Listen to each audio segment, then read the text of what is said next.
About 10 o'clock in the morning, I sped a load of manure.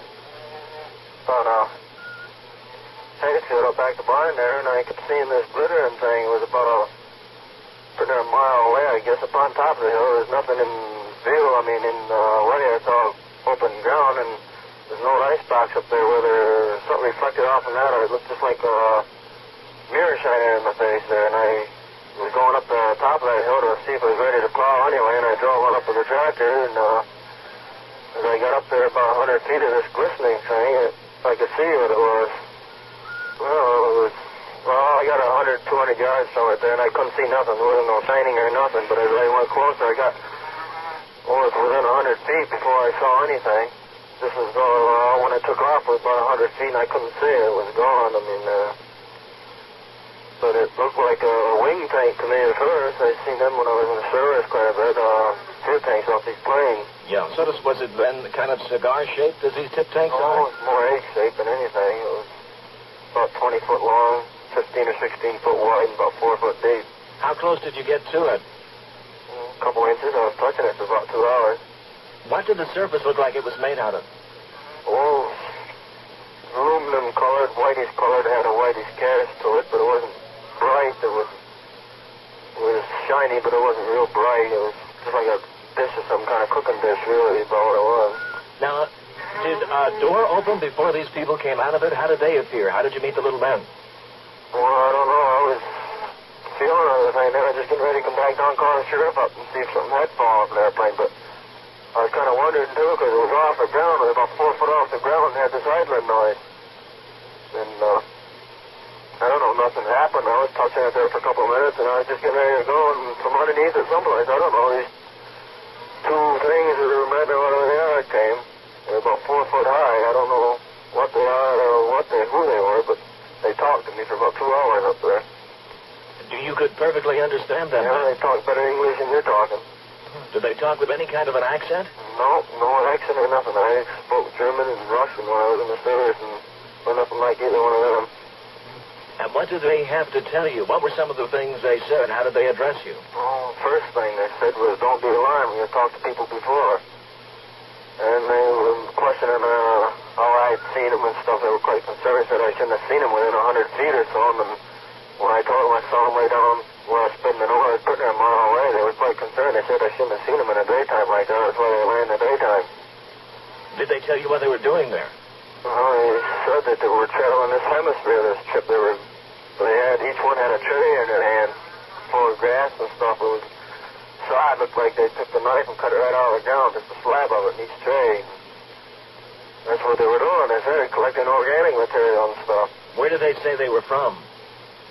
Well, I mean, this sounds awful silly, I know, but they told me they were from what I know as the planet Mars. Every time they spoke of stuff, they referred to it as I know, or as we know here, like as we know Earth, as we know Mars, and stuff like that. You sound like you find it rather hard to believe yourself. Well, I know it. I was up there for 2 hours. I was touching the thing and talking to somebody. I don't know who it was. And you say you talked to them for about 2 hours? Oh, probably an hour and a half. I was up there about 2 hours altogether. Did they mention anything about man's getting into space, sort of coming into their territory? Well, they talk about a lot of stuff. Some of the stuff I can't say anything about. Some of it I can, but they're talking about the people who were silly to go into space, that they would never survive there. Just as they can't survive here, they said they can only make a trip out every 2 years, the two that were here. That they can't stand this atmosphere, that Earthmen would have even a harder time than they do, because they were telling me they're much farther advanced in this kind of stuff than we are.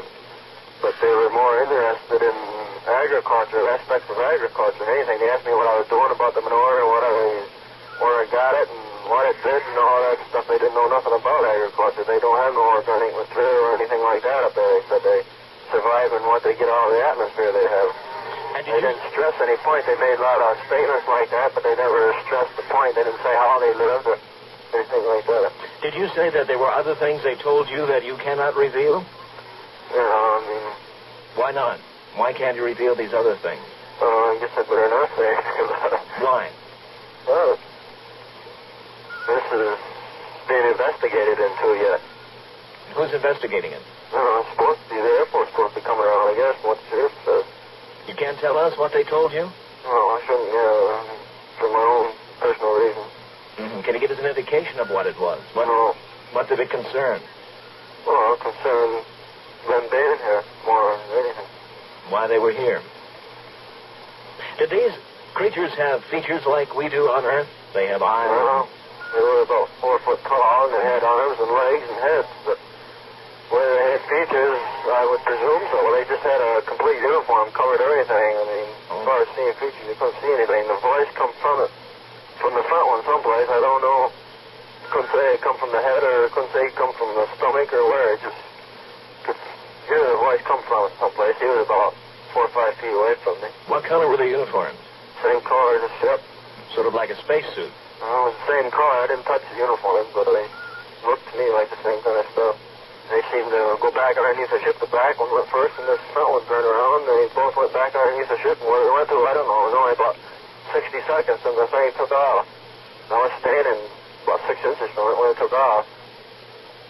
And there you have, reporting from his barn in Newark, New York, Gary Wilcox, a 28-year-old dairy farmer who says he saw... Well, you heard Mr. Wilcox. This is Bob Kennedy.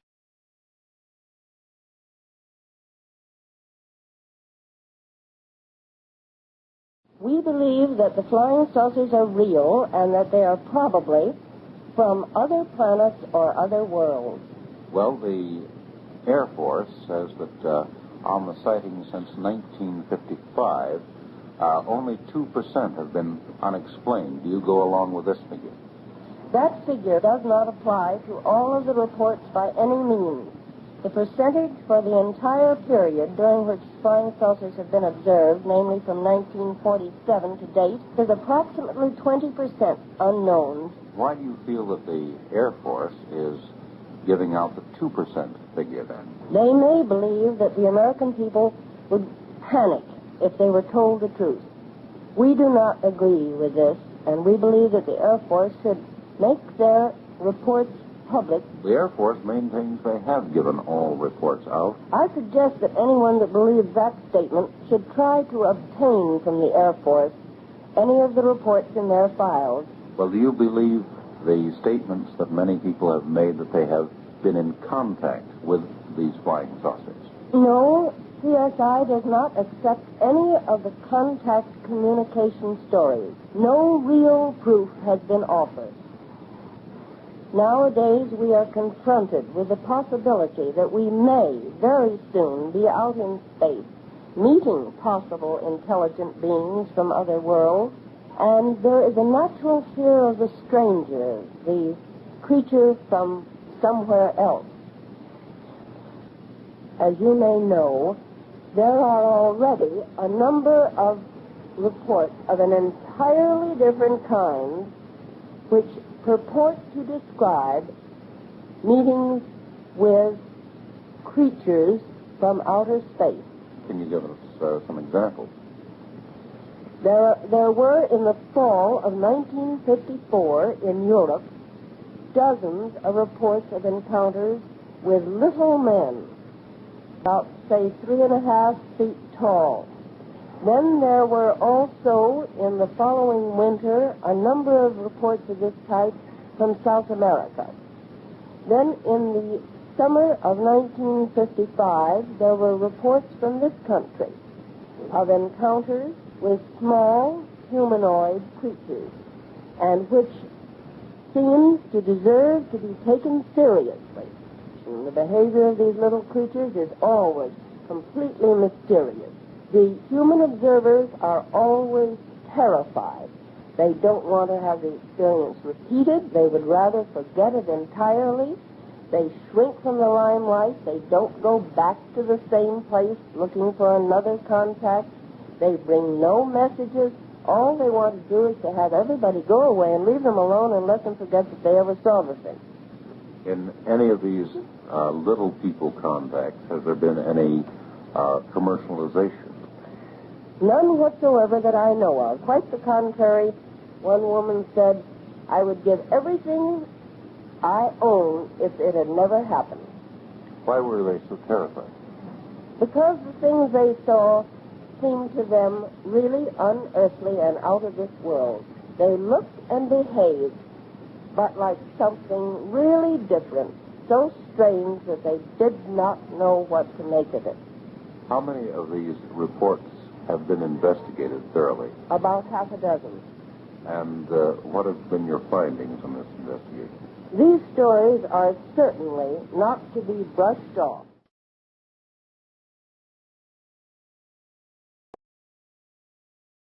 Last Monday morning, Bill Squyres, an employee of radio station KOAM in Pittsburgh, Kansas, reported a very strange experience to authorities. Today, I spoke with him about it on long-distance telephone. Here is the story as he told it to me. Radio program at 6:50 every morning, with exception to Sunday. And I always leave my house at exactly 5:30 in order to be able to get out to make out my program. And where I saw this object was just about a mile and a half from my house. First, I was traveling run north and south, and I was going south, and I saw it on the west side of the road. What it was doing, I don't know. It was just sitting there, but it was the shape of it was as if you would take an old-fashioned platter and set it on the table right side up, and then turn another platter down over the top of it. It was in that shape. It was a dull aluminum color. What was the diameter of the thing? Well, I would say, roughly speaking, and as I was very excited, the hair on the back of my neck standing up, and I would say that it was 75 feet long at the least. Now, was it on the ground? No, sir. Where was it? Well, it was in the end. It was hovering, I would say, somewhere from 8 to 10 or possibly 12 feet above the top of this grass and weeds to the bottom of this contraption. Did you stop when you saw it? Not immediately, because when I first saw it, I was north of it, and I was on the driver's side, of course, and I looked through my right windshield and saw it. And as I got on down, just about even with it, well knocked. And I opened the car door, and as soon as I killed my motor, I could hear it. And it was making a sound, something like this. It was going. As I got out of the car, it stood up. It just took off and went back straight up. And it sounded not like a covey of 100 quails taking off. I saw some signs of life on the inside of it. How did you see that? Well, that was blue lights. Out in the middle of this thing, through the windows, there was 3 or possibly 4 windows that I was looking at, and there was blue lights, and they weren't flashing. They would turn from a dark blue to a light blue, then a pale blue, and then